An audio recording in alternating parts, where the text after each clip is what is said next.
The common translation of the Genesis passage that we heard Lorna read uses that word dominion. That brings us to question dominion over who or what. It says the fish, the birds, the animals. But this passage has been used to justify domination of so much more. Of plants and mineral resources, of the water we drink, and various peoples. This word dominion suggests a power over, a power that we have over all aspects of creation. But really, this is a case of a bad translation, for the Hebrew doesn't really mean dominion. But rather, the Hebrew uses a word called rada. It's a verb, which is better understood as to nurture or to take care of. Strange how this one little word, dominion, could be used to create such a very hierarchical worldview in which humans are at the top and everything else is below. And not just any humans, but often a very specific group of humans are at that very top. Western European white humans. As we work to overcome these archaic understandings, we're going to listen to an alternative translation that is more true to the meaning of the original Hebrew. And it comes from the Message Bible. God spoke, "Let us make human beings in our image, make them reflecting our nature, so they can be responsible for the fish in the sea, the birds in the air, the cattle, and yes, earth itself, and every animal that moves on the face of the earth." God created human beings. He created them godlike, reflecting God's nature. He created them male and female, and God blessed them.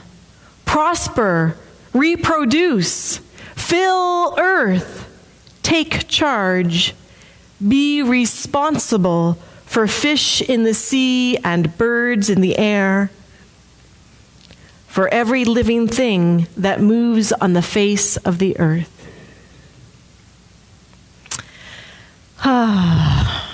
This translation is better in line with what many of us today believe to be true, and what other religious and cultural understandings have been saying for generations, really since the beginning. How they speak about how our relationship with creation should be, was meant to be, was created to be. We're now going to take the opportunity to listen to some members of our congregation as they read statements about both ancient and modern ideas of creation and interdependence that complement the intended meaning of the Genesis verse we heard from the Message Bible. I only know who's first, so the rest of you will have to stand up and I'll bring you the mic. It's on, yeah. Africans have a concept called ubuntu. It embraces hospitality, caring about others, being able to go the extra mile for the sake of others. We believe that my humanity is bound up with yours. When I dehumanize you, I dehumanize myself. The The solitary human being is a contradiction in terms, and therefore you seek to work for the common good because your humanity comes into its own in belonging. That is written by Desmond Tutu.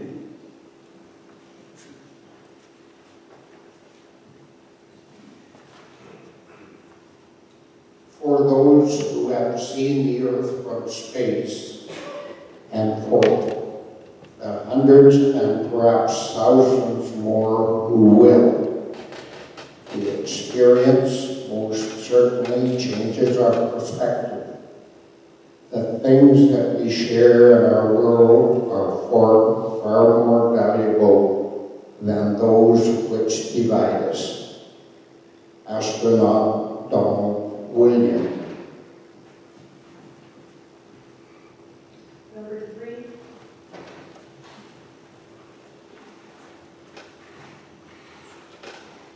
Declaration of Independence. This we know. We are human animals related to all other life as descendants of the firstborn cell. We share with these kin a common history written in our genes. We share a common presence filled with uncertainty, and we share a common future as yet untold. We humans are but one of 30 million species weaving the thin layer of life enveloping the world. Linked in that web, we are interconnected, using, cleansing, sharing, and replenishing the fundamental elements of life.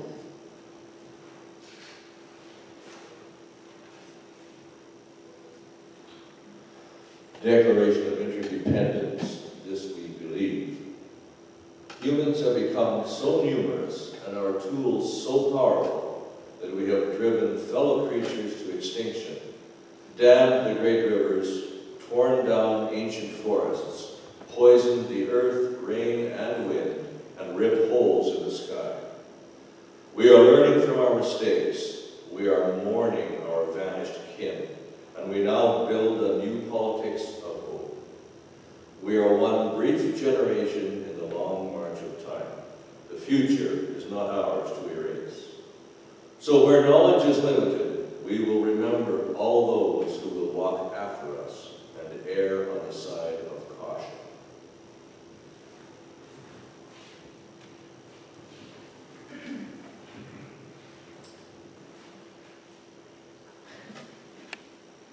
Declaration of Interdependence. This we resolve. All this that we know and believe must now become the foundation of the way we live.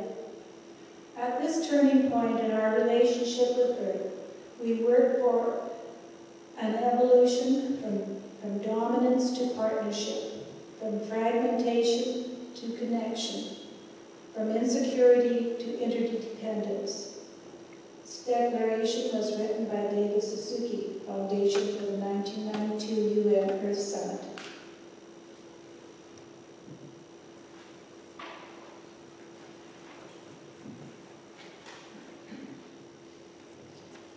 O God, enlarge within us the sense of fellowship with all living things. Our brothers, the animals, to whom thou gavest the earth as their home, is in common with us. May we realize that they live not for us alone, but for themselves and for thee, and that they love the sweetness of life. And that was written by St. Basil the Great.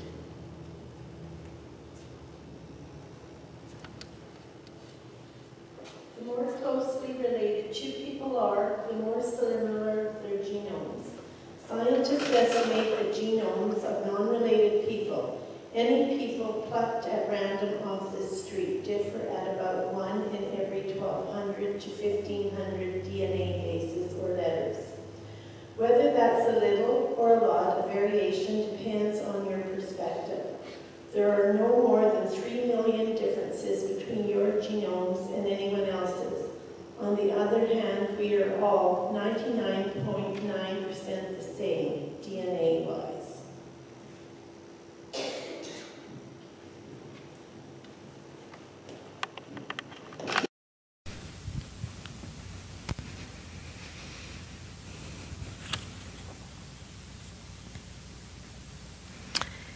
It's interesting for us to hear those things, some new, some old. St. Basil lived in about 358 or whatever AD, long, long time ago. And yet those words of wisdom, even then, were important.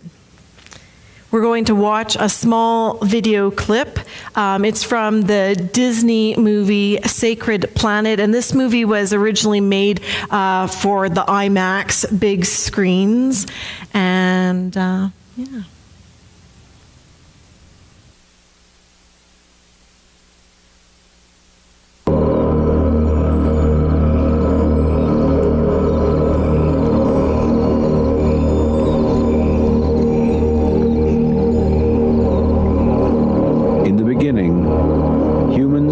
Small groups that collected food by hunting and gathering, taking only what they needed to survive.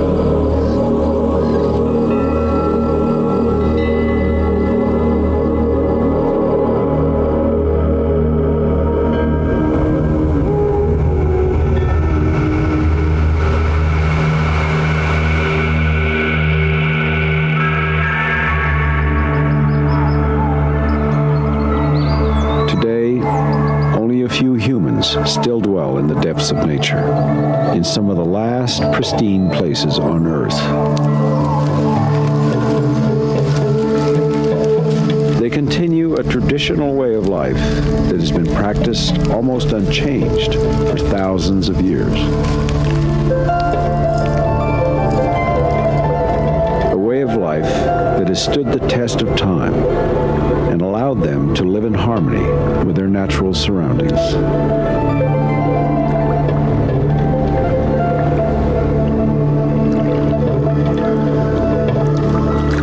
These may be some of the last remaining people to live a traditional lifestyle based on the wisdom passed down through countless generations.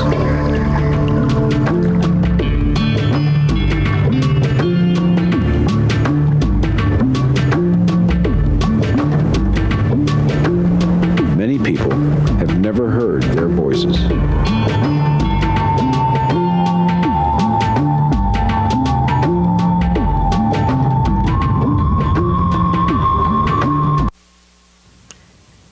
The sound isn't great on that, but it's the intro to the movie that essentially says that there are peoples who have lived subsistence lifestyles where they're living off the land for thousands of years in harmony with the planet.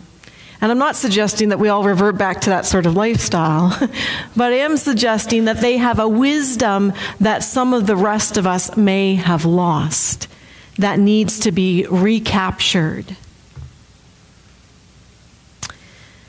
So despite generations of European settlers claiming superiority of knowledge and culture over Aboriginals in Canada, as an example, it seems that their ecological practices and understanding of interdependence may be the message that helps us to better connect with our Creator God and accept our calling as co-creators or caretakers of the planet.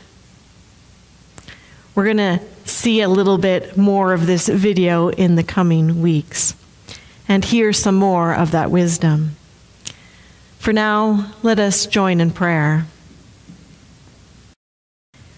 Creator God, you call us to remember our ancient connection to the land. For by seeing the vastness of human teachings, we come to know you more fully. May we be reminded that we are your creation and that you call us to responsibility. You delight in our potential, and in the beauty around and within us, may we embrace your ways and remember our kinship and interdependence with all of creation. Amen.